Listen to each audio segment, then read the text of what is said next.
ओम स्थापकाय च धर्मस्य सर्वधर्मस्वरूपिणे अवतारवरिष्ठाय रामकृष्णाय ते नमः। जननीं शारदां देवीं रामकृष्णं जगद्गुरुं पादपद्मे तयोः श्रित्वा प्रणमामि मुहुर्मुहुः। नमः श्रीयतिराजाय विवेकानन्दसूरये सच्चित्सुखस्वरूपाय स्वामिने तापहारिणे। हम लोग चर्चा कर रहे थे स्वामी विवेकानंद जी ने जो गुजरात भरे परिभ्रमण किया, उस दौरान किस प्रकार से वे भुज आते हैं और भुज से मातानो मढ़ आशापुरा माता जी के दर्शन करते हैं। ये सब बातें हमने कही थी। यह मातानो मढ़ लगभग 100 किलोमीटर अधिक से अधिक भुज से अवस्थित है और वहाँ से मात्र 80 किलोमीटर दूरी पर नारायण सरोवर और कोटेश्वर मंदिर है। ये मानो भारत की सीमा है। जो जिस प्रकार से कन्याकुमारी के शिलाखंड पर बैठ कर के स्वामी जी ने ध्यान किया था, जहाँ की 3 समुद्र मिलते हैं, भारत का अंतिम छोर, उसी प्रकार से यहाँ पर भी यह भारत का अंतिम छोर केवल 30 किलोमीटर दूर पर पाकिस्तान है। और कोटेश्वर मंदिर से तो रात को कराची की लाइट्स भी दिखती हैं। तो इतना पास में यह भारत का मतलब अंतिम छोर, जहाँ पर कि पहले सिंधु नदी मिला करती थी और सरस्वती नदी भी थी, तो और समुद्र था, इन सब का संगम स्थान और अत्यंत प्राचीन स्थान। वहाँ जाने से ही पता लगेगा कितना प्राचीन स्थान है, अत्यंत प्राचीन स्थान। जैसे नारायण सरोवर और ये कोटेश्वर महादेव, वहाँ का दर्शन करने स्वामी विवेकानंद न जाए ऐसा हो नहीं सकता है। तो हमारा अनुमान है कि पहली मुलाकात में भी स्वामी जी गए थे और दूसरी बार तो फिर महाराव खेंगार जी तीसरे के अनुरोध पर गए थे।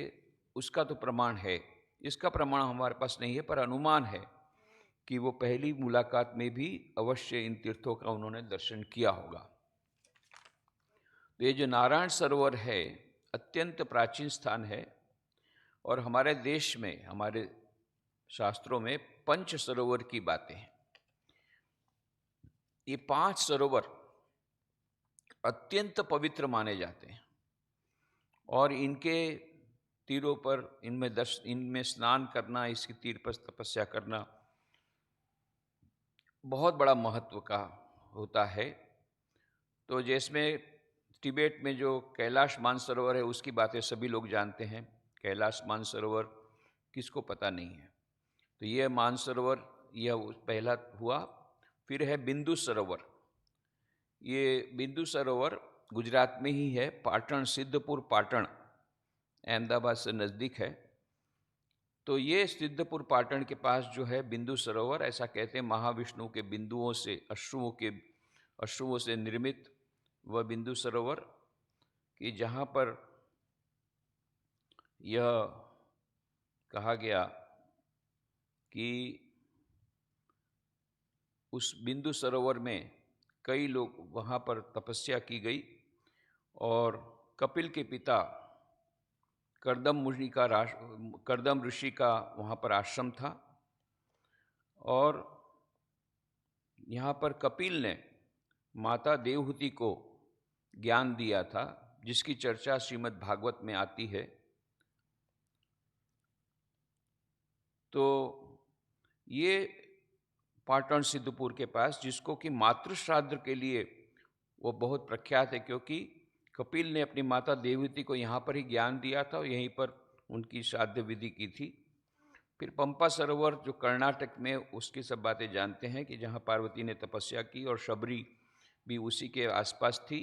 रामचरितमानस में शबरी का उल्लेख आता है। पुष्कर सरोवर है राजस्थान में और ये नारायण सरोवर गुजरात के अंतिम हिस्से में। ये 5 सरोवर की महिमा है, जिसमें कि यह कहते हैं कि सिंधु नदी और सरस्वती का मिलन का यह संगम स्थान समुद्र के साथ बहुत ही प्राचीन स्थान, जहाँ श्रीमद् वल्लभाचार्य ने भी यहाँ पर वहाँ पर आए थे, शंकराचार्य आए थे, स्वामी जी विवेकानंद जी तो आए ही थे। तो पुष्टि मार्ग के अनुयायियों के लिए भी ये एक पवित्र स्थान है। तो ये कच्छ के लखपत तालुका में है। आशापुरा मात भी लखपत तालुका में, ये भी लखपत तालुका में ही है। और इसके पास में कोरी की क्रिक है। क्रिक माने खाड़ी, समुद्र की खाड़ी के पास है। कोटेश्वर महादेव मंदिर के 4 किलोमीटर दूर है। उसकी कोटेश्वर महादेव मंदिर की भी बातें करेंगे। तो यहाँ पर अलेक्जेंडर ने भी कुछ उसके बारे में उल्लेख किया है। उस समय सिंधु नदी वहाँ पर थी, लगभग 1000 वर्षों पूर्व की बात है। 1819 में यहाँ पर बहुत सारे परिवर्तन हुए, जो भूकंप आया था।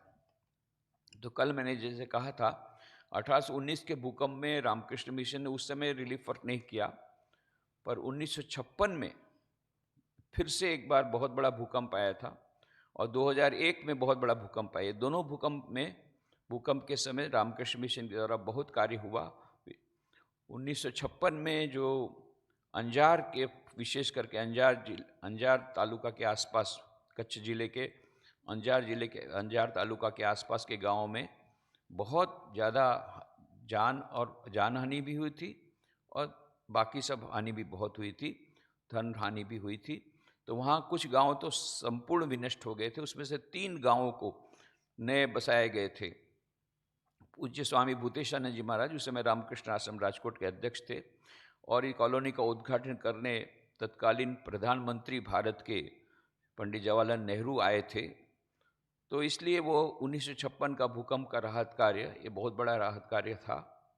उसमें शायद एक ऐसा विरल उदाहरण है, जहाँ जहाँ हम लोग कॉलोनी बनाते हैं वहाँ पर कम्युनिटी सेंटर, लाइब्रेरी, डिस्पेंसरी, ये सब तो बनाते हैं। मंदिर भी छोटा बनाते हैं, प्रार्थना मंदिर, भवन या मंदिर, जिससे कि उनका आध्यात्मिक कल्याण हो।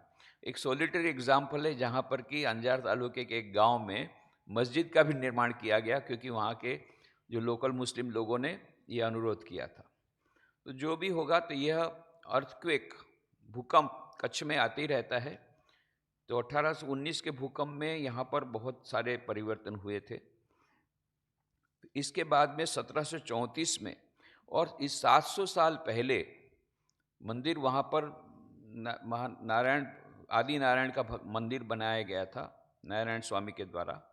फिर उसके बाद में ईस्वी सन 1734 में 1734 AD यहाँ पर महाराव देशल जी, जो कि कच्छ के उस समय के महाराव थे, राजा थे, उनकी धर्मपत्नी महाकुंवरबा, इन्होंने बाद में यहाँ पर 7 मंदिर बनाए। ये मंदिर एक एक पास में ही है। यहाँ इस तरफ मानो ये नारायण सरोवर है, उसके सामने ही पास में ये सब मंदिर है, जिसमें कि माँ लक्ष्मी का मंदिर है, लक्ष्मी नारायण मंदिर है, सबसे बड़ा मंदिर है त्रिविक्रम राय जी का मंदिर, गोवर्धन राय का मंदिर, द्वारकानाथ का मंदिर। आदिनारायण का मंदिर तो वो एक तो था गांव में, वो पुराना, पर ये आदिनारायण का मंदिर नया वाला, और रणछोड़ राय का मंदिर। ऐसे बहुत सारे मंदिर वहाँ पर हैं उसी जगह पर, नारायण सरोवर के पास। कार्तिक का मेला, बहुत बड़ा मेला यहाँ पर होता है, 3 दिनों तक बहुत भीड़ रहती है, लाखों लोग आते हैं। और श्रीमद् भागवत में, जैसा मैंने कहा, श्रीमद् भागवत में भी इसका उल्लेख है। येनसांग ने अपनी पुस्तक सीयू की नाम की पुस्तक है, सीयू की येनसांग, जो चीन के पर्यटक थे, येनसांग ने थी, और भी बहुत सारी किताबें लिखी, और भी बहुत सारी बातें लिखी है भारतवर्ष के बारे में। उसमें से उनकी पुस्तक सीयू की में इसका नारायण सरोवर का और कोटेश्वर महादेव मंदिर का उल्लेख आता है। तो श्रीमद् भागवत के चतुर्थ स्कंद में इस नारायण सरोवर की चर्चा है कि महाराजा पृथु के तीसरी पीढ़ी में हुए राजा बर्हिश और इनके पुत्र थे 10 प्रचेतस। इन्होंने वहाँ पर आए और रुद्र भगवान ने उनको वहाँ पर दर्शन दिया और फिर बाद में उन्होंने 10,000 वर्षों तक तपस्या की, ऐसा बोलते हैं। ये सब फिगरेटिवली है इसको इतिहास के साथ हमको नहीं मिलाना चाहिए, क्योंकि ये मैथोलॉजी और history, we can not mix them up. परंतु यह हम समझ सकते हैं कि वहाँ पर उन्होंने कई वर्षों तक तपस्या की और फिर उनको दक्ष प्रजापति ये पुत्र की प्राप्ति हुई। तो इस प्रकार से नारायण सरोवर अति प्राचीन स्थान। तो यहाँ पर स्वामी विवेकानंद जी ने जिस प्रकार से कन्याकुमारी में ध्यान किया, इस प्रकार अवश्य ये समुद्र के किनारे, इनफैक्ट वहाँ पर एक ऐसी जगह पर है जहाँ पर एक छोटा सा भूमि का खंड, बहुत छोटा सा, पतला सा, एक रोड के समान, बहुत भीतर तक जाता है, समुद्र के भीतर तक। उस जगह पर ऐसी चेष्टा चल रही है कुछ वर्षों से कि वहाँ पर स्वामी विवेकानंद की वहाँ मूर्ति की प्रतिष्ठा की जाए, छोटा सा वहाँ पर स्मृति मंदिर बनाया जाए। तो जिस प्रकार से कन्याकुमारी में लोग जाते हैं, यहाँ पर नाव की जरूरत नहीं पड़ेगी। वो शायद कुछ समय जब समुद्र उसमें आ जाता है उस रास्ते पर, उस समय कुछ समय के लिए शायद हो सकता है जरूरत पड़े किनारे से, नहीं तो वह जो पट्टा है, जमीन का पट्टा, वहाँ तक कुछ अंदर तक जाता है, वहाँ तक बिना नाव के भी जाया जा सकेगा। कन्याकुमारी में जाने के लिए जैसे नाव लेनी पड़ती है, ऐसे नाव नहीं लेनी पड़ेगी। परंतु वह है भीतर में, समुद्र के थोड़े से भीतर के भाग में है। तो ये वहाँ पर यदि मेमोरियल बन जाएगा बहुत अच्छा होगा, उसके प्रयत्न जारी हैं। तो वहाँ पर उस जगह पर स्वामी विवेकानंद समुद्र के किनारे बैठ कर के अवश्य उन्होंने ध्यान किया होगा। इतनी पवित्र जगह, इतनी प्राचीन जगह। और एक पुस्तक प्रकाशित हुई है जहाँ पर कि नारायण सरोवर कोटेश्वर के बारे में माधव जोशी अश्क ने लिखी है। तो उसमें उनका ये कहना है कि यहाँ पर उन्होंने कौन कौन आए थे उसमें बारे में बताते हुए उन्होंने कहा कि स्वामी विवेकानंद यहाँ पर आए थे और ये कहते हैं विवेकानंद सरस्वती स्वामी विश्वविख्यात तीर्थ स्थान इस ध्यान में बीते दिन कई रात। और फिर कहते हैं भारतीय दर्शनનો મહિમા દેશ વિદેશમાં ફેલાવનાર સ્વામી વિવેકાનંદજીએ આ તીર્થમાં સ્નાન ધ્યાન કરવામાં કેટલાક દિવસ ગાળ્યા હતા। કોટેશ્વરના સાગર કાંઠે એક પ્રાચીન ઋષિવરના એમને દર્શન થયા હતા। यहाँ पर उनको एक प्राचीन ऋषि के दर्शन हुए थे समुद्र के किनारे, ऐसी बात यहाँ पर कही गई है। नारायण सरोवर या कोटेश्वर 2-4 किलोमीटर का अंतर है, दो में से कोई भी एक जगह हो सकती है। तो इसकी पुष्टि तो हम लोग नहीं कर सकते हैं, अनुमान कर सकते हैं कि कुछ उनको अनुभूति हुई होगी। Life of Swami Vivekananda by eastern western disciples, उसके फर्स्ट वॉल्यूम में ऐसा लिखा है कि कुछ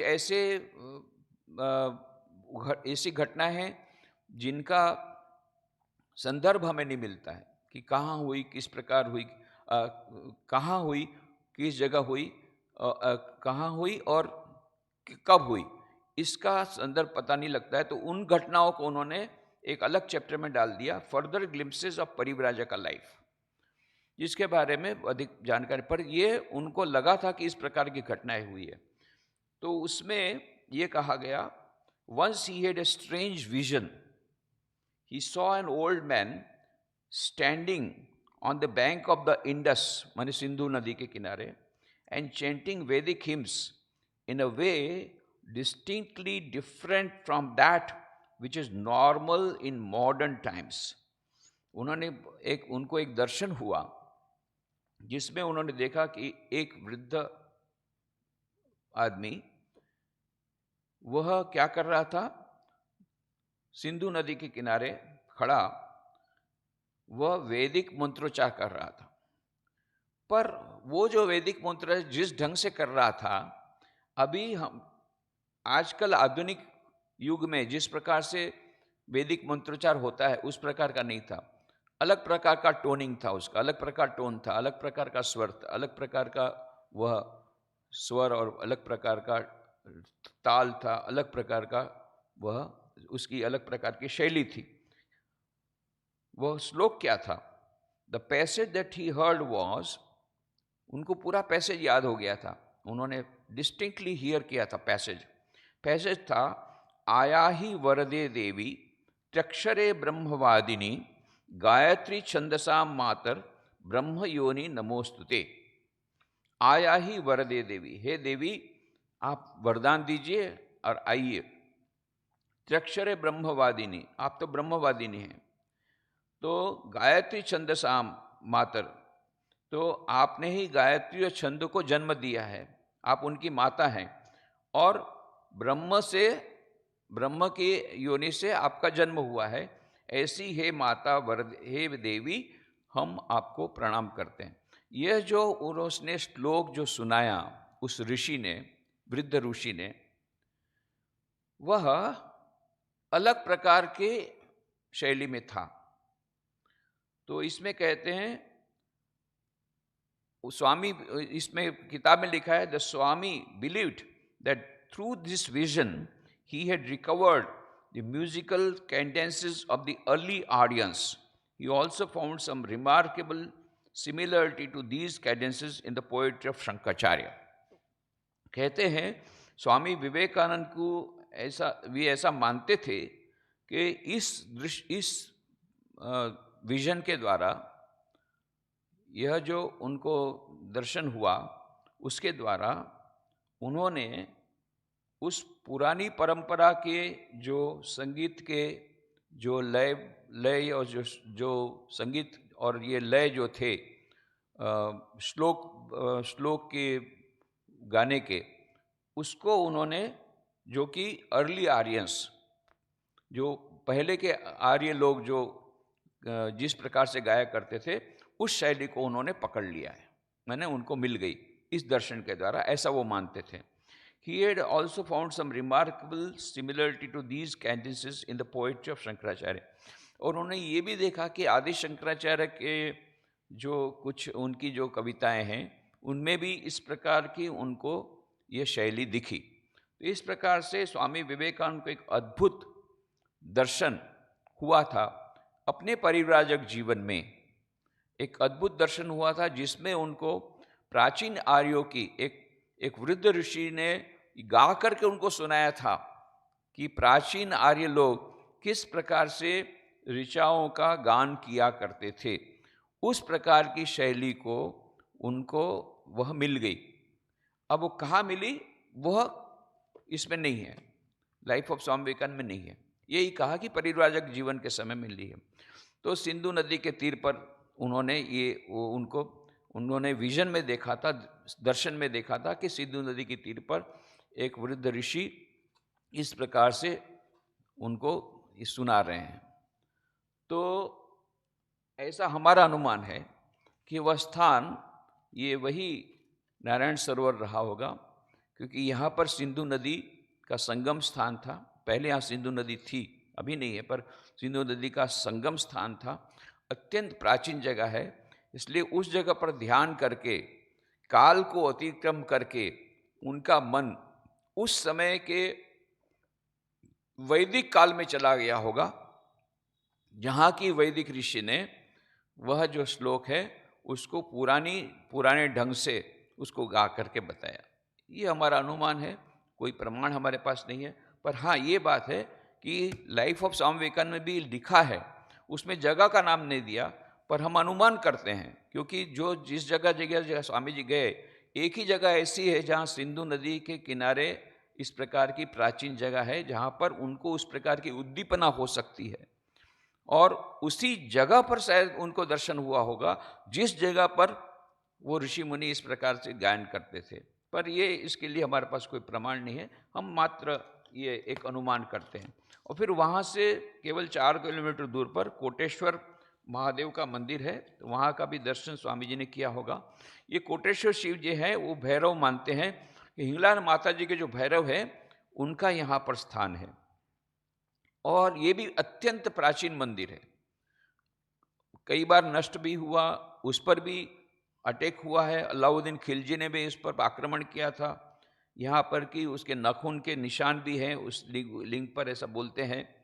तो बहुत पुराने यहाँ पर ह्यून सिंह ने जो आए थे, जो चीन के पर्यटक, उन्होंने इसका भी वर्णन किया है और उसमें उसने लिखा है कि this particular place situated in the western border of the country close to the river Indus, कि भारत के अंतिम छोर पर ये अवस्थित है ये महादेव का मंदिर, कोटेश्वर महादेव का मंदिर, और सिंधु नदी के किनारे है। और ये उसमें ये भी लिखा है, there were 80 monasteries with 5000 monks chiefly from the school of Sammitiyas. ये कहा, ये ह्यून सांग ने, जो इतिहासकार पर्यटक है, उसने लिखा है कि उस समय इस मंदिर के आसपास 5000 सन्यासी रहते थे, 80 मोनेस्ट्रीज में 80 साधु निवास थे, इसमें रहते थे। ये सब सामित्यास स्कूल ऑफ सामित्यास के जो कम्युनिटी है उसके ये थे इतने साधु। और वहाँ पर अभी का जो मंदिर है बहुत ही सुंदर मंदिर है, संगमरमर का मंदिर है। वर्तमान जो मंदिर है वह पुरानी जगह पर नया बनाया हुआ है। ये बनाया गया करीब 1820 में बनाया था। इन्होंने 2 सेठ जी ने बनाया, सुंदर जी सेठ और जेठा शिव जी, इन्होंने मिलकर के 1820 में यहाँ पर ये मंदिर, सुंदर मंदिर बनाया है। और इसकी एक आख्यायिका इस प्रकार की है कि ये रावण जा रहा था, उनको शिव जी ने वरदान दिया, तो बोला कि मुझे एक शिवलिंग दीजिए जिसकी स्थापना मैं वहाँ पर करूँगा, लंका में करूँगा। उन्होंने कहा शर्त यह है कि इसको कहीं पर रखना नहीं है, यदि रखोगे तो वो वहीं रह जाएगा। तो इसने रावण तो जाता है, अब उसको लघु शंका के लिए उतरना पड़ा, तो नीचे तो रह सकता नहीं है, तो उसने किसी एक आदमी को दिया, भले ही थोड़ा सा संभाल, तब तक मैं अपना काम निपटाता हूँ। और वो इतना भारी था कि उसने उसको वहाँ पर रख दिया। अब जब रावण वापस आया तो 1 करोड़ शिवलिंग थे, 1 करोड़, इसीलिए इसका नाम है कोटेश्वर, 1 कोटि, कोटेश्वर। तो कोटि शिवलिंग में से कौन सा उसका ओरिजिनल है वो उसको पता ही नहीं पड़ा, तो वो तो चला गया। फिर जो असली वाला शिवलिंग था वो यहाँ पर रह गया। तो ये शिव जी की विशेष प्रकार की मूल जो उन्होंने जो दिया था वो यहाँ रह गया, इस प्रकार की आख्यायिका है। तो जो भी हो, ये बहुत ही पुरातन स्थान है। ये कोटेश्वर महादेव का मंदिर भी बहुत ही प्राचीन, यद्यपि अभी का जो मंदिर है बहुत सुंदर है और ऐसा लगता है कि संगमरमर का बना हुआ, ऐसा लगता है कि नहीं ये तो नया मंदिर, पर उस जगह बहुत प्राचीन है। और वहाँ से एकदम समुद्र इतना बढ़िया दिखता है, चारों ओर समुद्र है वहाँ, तो 3 ओर समुद्र है और सुंदर। वो बोलते हैं कि वहाँ रात को लाइट दिखती है, सब लाइट्स वहाँ से कराची की लाइट दिखती हैं, इतना वो सुंदर स्थान। तो स्वामी विवेकानंद जी ने तो बहुत ही उनको आनंद आया होगा इस प्राचीन स्थान में जाकर के, समुद्र के किनारे उन्होंने ध्यान किया होगा, ये हम अनुमान कर सकते हैं। और इस प्रकार से उनको उस ध्यान के क्षणों में वे वैदिक काल में चले गए होंगे और तब उन्होंने वो वैदिक ऋषि से यह पुराने जमाने में, पुराने जो आर्य थे, जो प्राचीन आर्य थे, वो किस प्रकार से वैदिक ऋचाओं का गान करते थे, उसकी झलक उनको यहाँ पर नारायण सरोवर में मिली। एक बहुत बड़ी बात है। तो ये दोनों प्राचीन स्थान, कच्छ के जितने भी प्राचीन स्थान की हमने बात की, पहले आशापुरा माता की, 3 मुख्य जो प्राचीन स्थान की हमने बात की, कल आशापुरा माता की बात की और आज हमने बात की है नारायण सरोवर और साथ साथ में कोटेश्वर महादेव। तो ये नारायण सरोवर कोटेश्वर महादेव के चरणों में प्रणाम करते हैं, नारायण सरोवर में आदि नारायण भगवान को भी प्रणाम करते हैं और स्वामी विवेकानंद के चरणों में प्रणाम करते हैं, जिन्होंने इन स्थानों को और भी अधिक पवित्र बनाया। और आशा करते हैं कि इस जगह पर स्वामी विवेकानंद का बहुत सुंदर स्मृति मंदिर शीघ्र ही बन जाएगा। ओम शांति शांति शांति। हरि ओम तत्सत। श्री राम कृष्णार्पणमस्तु।